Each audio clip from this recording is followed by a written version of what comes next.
मैंने देखा था अभी इन न्यू वाला जो फॉलोइंग लो करके चैनल है, नॉर्मली हर टॉपिक पर वीडियो बनाते रहते हैं और बड़ा ही बैलेंस्ड वीडियो बनाया था उन्होंने इजराइल और फिलिस्तीन को लेकर। लेकिन उसके बाद भी उन बेचारों को गालियां पड़ रही है। तो हम जो जनता है ना, वो जब धार्मिक लेवल की बात आती है ना, तो वहां पर सब कुछ भूल जाती है। अगर आपके हिसाब से वो बात नहीं है, आपके मन की बात नहीं है, तो या तो आपको कहा जाएगा आप बिक गए हैं, आप प्रोपेगेंडा फैला रहे हैं, आपने खुद को बेच दिया है, आपको पैसे मिल गए हैं। लेकिन ये जो आप बातें कर रहे हैं, अगर उनके मन की बात नहीं है तो आप गलत हैं। यही चीज है और यही चीज लोग समझ नहीं पाते। इस वक्त इजराइल और फिलिस्तीन के बीच जो जंग छिड़ी हुई है, फिलिस्तीन तो वैसे जो दूसरा पार्ट है वेस्ट बैंक वाला फिलिस्तीन का, वहां पर तो लोग पत्थर वगैरह फेंका करते हैं बहुत ज्यादा। उनके पास एक्चुअली में औपचारिक तौर पर कोई सरकार नहीं है, कोई सरकार होते हुए भी वहां पर सेना नहीं है। तो जो गाजा पट्टी है वहां पर हमास जो आतंकी संगठन है वो इसकी जिम्मेदारी लेता है कि हम फिलिस्तीन की रक्षा करेंगे, उसके लिए लड़ते रहेंगे। अब हमास को ईरान, लेबनान और बाकी कई देशों का समर्थन प्राप्त हो रहा है। और कहानी ये है इजराइल और फिलिस्तीन की, जो हम देख रहे हैं एक मैप जो आपने कई बार देखा होगा कि 1948 में फिलिस्तीन इकलौता देश था। फिर उसके बाद यूएन जिस तरह से वहां पर दखलंदाजी करता है और वहां पर उसके बाद वहां पर बैठा दिया जाता है इजराइल को। फिर उसके बाद इजराइल और फिलिस्तीन की जंग होती है, कई बार होती है, 6-7 बार होती है। और जितनी बार जंग होती है इजराइल और फिलिस्तीन के बीच में, उतनी बार फिलिस्तीन को हार का सामना करना पड़ता है और फिलिस्तीन की जमीन धीरे धीरे कम हो रही है। अब उसी के हक के लिए फिलिस्तीन का ये जो संगठन है हमास, ये बार बार लड़ते रहता है। वहां पर भी हमास और एक दूसरी है, उसका याद नहीं आ रहा नाम, ये दोनों आपस में लड़ते रहते हैं। राजनीतिक पार्टियां आप कह सकते हैं वहां की, लेकिन दुनिया की नजरों में ये आतंकी संगठन है। कुछ लोग हमास के लड़ाके कहते हैं, सबकी अपनी अपनी अलग अलग राय है। लेकिन जो काम किया है, जो युद्ध होते हैं, इसमें दोनों ही देशों की आम जनता इसका शिकार होती है, दोनों ही देश के आम जनता मारी जाती है। तो कोई देश लड़ रहा है या कोई आतंकी संगठन लड़ रहा है, वहां पर लोग मारे जाते हैं तो चलिए एक युद्ध है। लेकिन उसमें जब आम इंसान मारे जाते हैं, खासकर बच्चे और औरतें, और जब उनके साथ कोई जुल्म होता है, तो ये दुनिया की नजर में आता है और दुनिया उसकी बहुत सारी बुराई भी करती है, चाहे वो इजराइल के साथ हो चाहे फिलिस्तीन के साथ हो। दोनों ही देशों को समर्थन देने वाले कई सारे देश हैं अपने अपने हिसाब से। तो ये लड़ाई जो चल रही है इस वक्त गाजा में, जिस तरह से इजराइल मिसाइल, गोलाबारी, जो भी कुछ कर रहा है, वहां पे अब तक 1500 से ज्यादा आतंकियों की मौत हो चुकी है। और कहा यह जा रहा है कि कुछ ही दिनों के बाद गाजा पट्टी पूरी तरह से समतल कर दी जाएगी। वहां पर इजराइल ने जो भी जरूरत के सामान होते हैं, चाहे बिजली हो, खाना हो, लाइट हो, जो या पानी हो, सब कुछ बंद कर दिया है। क्योंकि गाजा पट्टी अलग है मेन फिलिस्तीन से, बीच में पूरा इजराइल पड़ता है।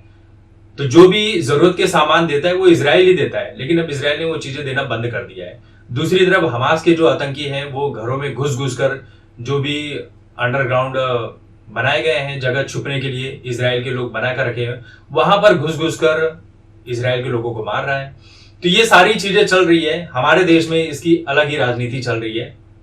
कोई हमास के समर्थन में खड़ा है कि ये आखिरी जंग है, इजराइल को पूरा मिटाकर ही मानेंगे। कोई इजराइल के समर्थन में खड़ा है कि इस बार हमास का काम तमाम कर दिया जाएगा। तो तरह तरह के लोग हैं, अपना समर्थन दे रहे हैं। केंद्र सरकार की जो मोदी सरकार है, इसने खुले तौर पर कहा है कि हम इजराइल के साथ खड़े हैं। कुछ लोगों ने अटल बिहारी वाजपेयी का 70 के दशक वाला वीडियो भी निकाला है, जिसमें अटल बिहारी वाजपेयी फिलिस्तीन का कुछ समर्थन करते हुए नजर आए थे। अब उस वीडियो का आधार बनाकर भी राजनीति चल रही है। वो बातें तब कही गई थी जब इतना बड़ा इजराइल और फिलिस्तीन के बीच मामला नहीं था। अब यहां पर देखिए, जो भी किसको समर्थन कर रहा है पता नहीं, लेकिन हम कुछ भी बोलेंगे गालियां हमें ही पड़ने वाली है। तो यहां पर एक चीज निकल कर आई है कि कांग्रेस ने अपना समर्थन फिलिस्तीन को दिखा दिया है कि इजराइल जो है वो फिलिस्तीन की धरती को छोड़ दे, वहां पर शांति व्यवस्था स्थापित करे, दोनों ही देशों के बीच जंग ना हो, बंद हो जाए। उधर रशिया भी कह रहा है कि युद्ध किसी समस्या का हल नहीं है, जबकि पिछले 1 साल से रशिया जो है वो यूक्रेन में क्या कर रहा है वो सभी को पता है। लेकिन उसके बाद भी रशिया कह रहा है कि युद्ध किसी समस्या का हल नहीं है। और यही चीज हम इंडिया और पाकिस्तान के बॉर्डर पर भी देखते चले आ रहे हैं, इंडिया और चीन के बॉर्डर पर भी देखते चले आ रहे हैं। जहां जहां पर देखिए सबसे बड़ी प्रॉब्लम क्या है मालूम है? सबसे बड़ी प्रॉब्लम अमेरिका और ये जो ब्रिटेन है, इन लोगों ने पूरी दुनिया में जो जो राजनीति करके अलग अलग जगहों पर अलग अलग मुद्दे खड़े किए हैं। क्यों? क्योंकि इनका मेन काम है हथियारों को बेचना, और उसी के चलते इन्होंने ये सब सारा माहौल पूरी दुनिया में खड़ा करके रखा हुआ है। तो तरह तरह की चीजें निकल कर आ रही हैं, लोग तरह तरह के बातें कर रहे हैं, तरह तरह के लोग एक्सपर्ट बने हैं। लेकिन मेरा ये मानना है कि जो कुछ भी हो रहा है आप उसे सही तो नहीं कह सकते हैं। चाहे फिलिस्तीन की आम जनता मारी जाए या इजराइल की आम जनता मारी जाए, इसमें नुकसान सिर्फ इंसानियत का है, आम जनता का है। लेकिन वो कहते हैं ना कि जब जंग होती है तो उन जंग में सब कुछ जायज है, कुछ भी देखा नहीं जाता है। वहां पर बच्चा मर रहा है, औरत मर रही है, औरतों के साथ गलत काम किए जा रहे हैं, ये युद्ध भूमि में देखा नहीं जाता। सबकी अपनी अपनी देशों की आप कह सकते हैं कि उनकी बात है कि वो किस तरह से लड़ते हैं। तो कुछ कहा नहीं जा सकता कि लोगों की सोच क्या है, आप किसी की सोच को रोक भी नहीं सकते हैं। तो ये सारी चीजें हैं। अभी एक वीडियो मैंने देखा था, अभी एन न्यू वाला जो फॉलोइंग लो करके चैनल है, नॉर्मली हर टॉपिक पर वीडियो बनाते रहते हैं और बड़ा ही बैलेंस्ड वीडियो बनाया था उन्होंने इजराइल और फिलिस्तीन को लेकर। लेकिन उसके बाद भी उन बेचारों को गालियां पड़ रही है। तो हम जो जनता है ना, वो जब धार्मिक लेवल की बात आती है ना, तो वहां पर सब कुछ भूल जाती है। अगर आपके हिसाब से वो बात नहीं है, आपके मन की बात नहीं है, तो या तो आपको कहा जाएगा आप बिक गए हैं, आप प्रोपेगेंडा फैला रहे हैं, आपने खुद को बेच दिया है, आपको पैसे मिल गए हैं।